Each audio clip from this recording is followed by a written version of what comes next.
17 years old. If my calculations are correct, within my time of going through school, I will have sat through and experienced nearly 40 lockdown drills. From the earliest stages of my education, I remember sitting in the dark corner of a room, the furthest location away from any entrance. The blinds closed, the lights off, any light from the outside world stripped away. You are taught to not move, don't make a sound, and stay completely still.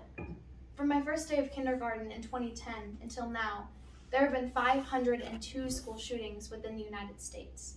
This statistic only taking into account shootings in which took the lives of 4 or more people, yet this problem is recurring.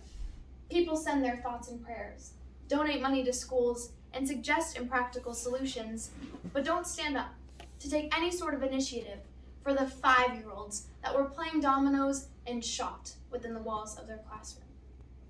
Emma Gonzalez is a former student at Marjory Stoneman Douglas High School in Parkland, Florida.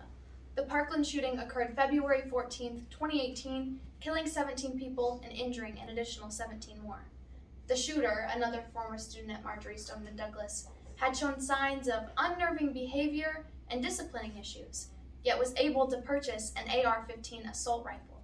The dealer who sold him this gun said that when he asked what he would be using it for, he replied, "Hunting with friends." Which to me begs the question, why do you need a gun that can shoot 45 rounds in 60 seconds to hunt? No average person walking down the streets of the United States needs access to a weapon that powerful. Gonzalez delivers this speech in front of a March for Our Lives rally in 2018. In her impassioned remarks, she claims, "The guns have changed, but our laws have not. The Second Amendment, as written in the Constitution in the year 1791, grants any United States citizen the right to bear arms. Yet this was during the time of fighting in the Revolutionary War and using one-round muskets. As technology advances in our country, we must advance and change with it." Now, this speech is not a rhetorical masterpiece. Gonzalez didn't sit down and think of different hyperboles and metaphors to use to make herself sound more appealing. She used the facts and the statistics of what is occurring around her to prove her point. Her point being, a mentally ill 19-year-old shouldn't have access to an AR-15. Marjory Stoneman Douglas High School, Parkland, Florida shooting. An 18-year-old shouldn't have been able to kill 19 elementary school students within minutes. Robb Elementary, Uvalde, Texas shooting. A 23-year-old who spent months writing about his plans in school papers shouldn't have been able to kill a total of 33 innocent people. Virginia Tech, Blacksburg, Virginia shooting. And the list continues. We can't keep standing from afar, watching students live in fear of going to school after hearing about another child who didn't make it home that night. We can't keep sending parents flowers and messages of condolences when they receive a pair of sneakers in replace of their child. We can't keep putting teachers through traumatic training in anticipation that they could be next, so they need to be prepared for anything. Our schools are supposed to be the place in which we raise future generations, the people running your country, your state, taking care for you when you get elderly. Instead, they spend a good portion of their education sitting at a desk wondering, if a shooter were to walk in right now, what's my best method of survival? Do I lay on the floor and act dead? Do I hide? No, I apologize for not saving the details, but if what I'm saying makes you uncomfortable, it should. These instances occur from a chain reaction of people turning their backs towards the problem. But it's time for you to turn right back around and realize that gun violence is happening around you every single day. It feels almost impossible to give this speech that is seen as controversial in Montana, a state that prides itself in responsible gun ownership. But if you do not see this problem at hand and you choose your privilege over the lives of millions of students across America, you are a part of the problem. Gun control in a country that sits the second highest in the world of gun violence is a necessity. America hasn't been so beautiful lately, and it's time for a change. I now present to you Emma Gonzalez's message to the United States. Every single person, all of you here today, should be home, grieving.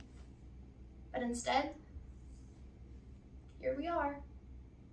Because of all our president and our government can do is send their thoughts and prayers, then it's time for us victims to stand up and be the change that we need to see. Since the time of the Founding Fathers, and since they added the Second Amendment to the Constitution, our guns have developed at a rate that leaves me dizzy. Our guns have changed, but our laws have not. We certainly do not understand why it should be harder to make plans with friends on the weekends than it is to buy an automatic or a semi-automatic weapon. In the state of Florida, to buy a gun, you do not need a permit. Once you buy it, you don't need to register it. You don't need a license to carry a concealed firearm. You can buy as many guns as you want at one time. I read something very powerful to me today, from the point of view of a teacher, and I quote, "When I hear that I have the right to own a gun, all I hear is that my right to own a gun outweighs your child's right to life. All I hear is mine, mine, mine, mine." There's this website I found, shootingtracker.com.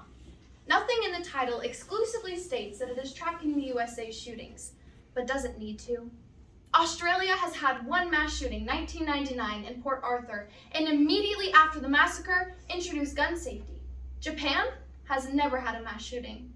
The UK has had one, Canada had 3, both immediately introducing gun safety, and yet here we are in America, with websites dedicated to tracking these tragedies to formulate them into statistics for your convenience. Maybe the adults of this country have gotten used to saying, "It is what it is." But if us students have learned anything, it's that if you do not study, you will fail. In this case, if you actively do nothing, people will continually end up dead, so it's time to start doing something. But there is one tweet I would like to call attention to. So many signs that this is a mental health crisis, that we should have reported him to authorities. We did. Time and time again. It was no surprise to anyone to learn that he was our shooter. And I'm not a psychologist, but it doesn't take one to realize that this is not a mental health problem. He wouldn't have been able to do that much damage if he would have had a knife.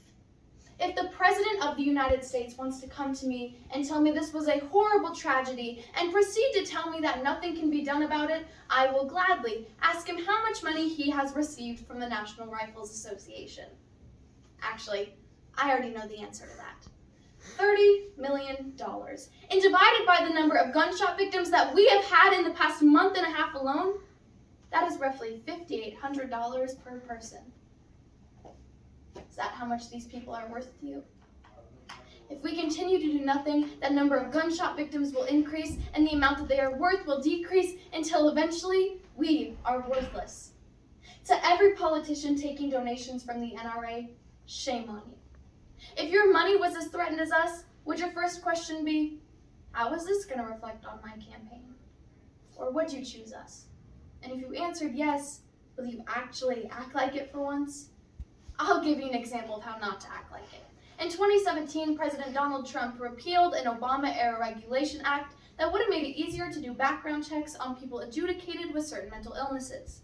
Senator Chuck Grassley of Iowa was the sole sponsor in removing this bill and has now stated for the record, well, isn't it a shame that the FBI isn't doing anything to stop these people? Well, duh, you're the one that took that opportunity away a year ago.